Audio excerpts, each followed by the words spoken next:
Hi guys, Chemo Podcast News, back at it again. Here to talk about a topic dear to me, because I love kids. I have kids and I love them. Why do women abandon their kids? I can give some examples. I just don't want to say why do women abandon their kids.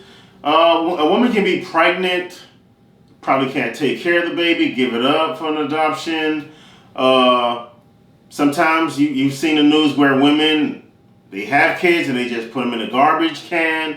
I just don't get it. So I'm trying to figure, why would a woman go to the extent of abandoning their child? What do you think? I don't know if you have any kids. I don't have kids. Okay. Not yet. Okay, so, but having a kid is like a part of you. Yeah. So, I know it's going to hurt to get rid of your child. Maybe for some women. Some women, maybe not. Mm-hmm. Because you have a lot of women, they keep having abortion after abortion after abortion after abortion. Right. So, to me, how can you care if you keep having abortions? Okay, so I think there's a number of reasons why women abandon their children. Okay. And all the women that I've seen in my life who have abandoned their children, it's been from circumstances like drug addiction. Okay. I have cousins whose mothers are not in their lives because of drugs. All right. Multiple cousins. Multiple cousins whose mothers not in their life. You've seen some heartbreak. You've seen some heartbreak. Yeah. Yeah. Dang. Drugs was a real issue, and I've seen that, especially in the the 70s and the 80s, it was a real problem. A real problem. Yeah, it was really bad. Yeah, and that's the number one reason. I think the other reasons may be skewed across, like not being equipped, or not wanting the responsibility of being selfless, because it comes with a lot of selflessness, and they want to pawn that off on other people, like their mother, or I've seen that too, where they just like leave their kid with their mother, and then they have a grandmother. They do that anyway. You know how many people have been raised by their grandmother? Yeah, you know what I'm saying? I think it's just those people are selfish, and they don't want to make the sacrifices that it takes to give their kids the attention it takes to raise them. Yeah. So I think those are probably two of the biggest reasons. Drug addiction. Drug addiction could be other types of addictions or whatever it may be, but most I've seen is drugs. Drug addiction, really? Mm-hmm. And then the other would just be selfishness. If they don't feel like they don't, they come around every now and again, or don't come around at all, and they just kind of. So you think a woman's okay? You think in let's say a situation, you think women really tend to think about what they're doing, because of course, like when a woman lays down with a man, right? We know there's a possibility of you getting pregnant. There is. But to be honest, do you think they even think that far along? What can happen? I think because, and I recently actually looked at the numbers when I was at my doctor, and it says like the overall clinical study shows that with no protection at all, I think 65 out of 100 women get pregnant with no contraception, right? So to me, that's like a little over half.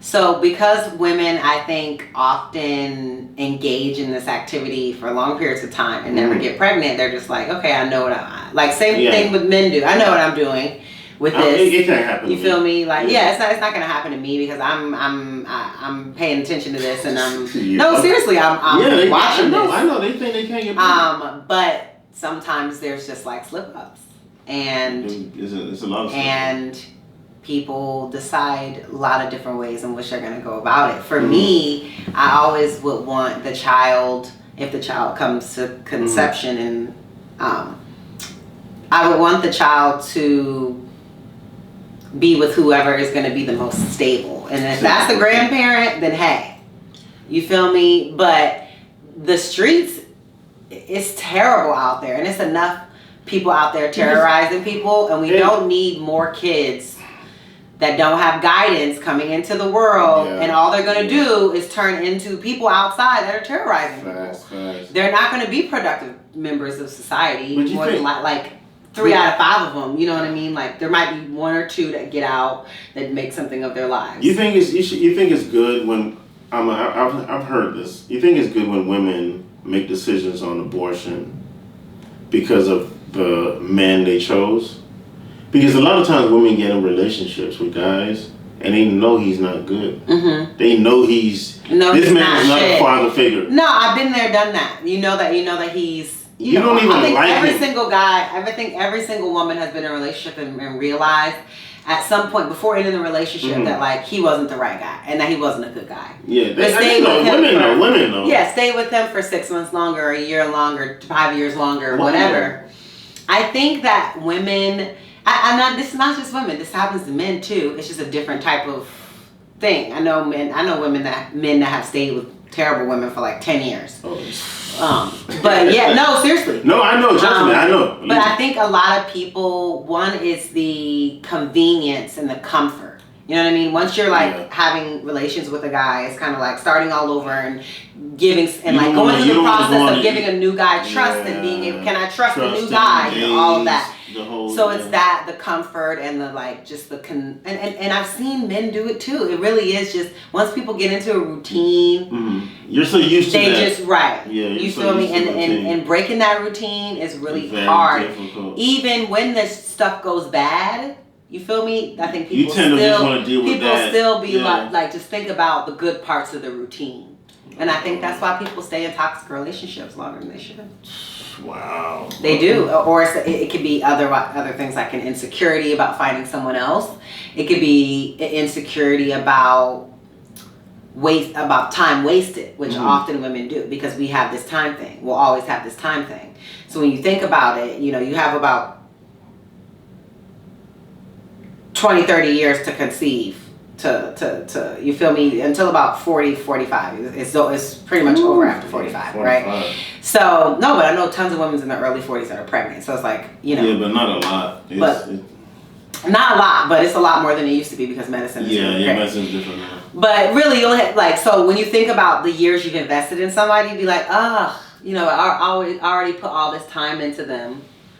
I don't want to give up that time, but I've always agreed something that I heard Steve Harvey say one time. He said, if you've done 5 terrible years, or 4 out of the 5 have been terrible, do you want to do 5 more? No. Because that's all it's going to be. It's not going to get better. Especially if you guys aren't married and aren't actively working. After a while, you already know what it is. Yeah.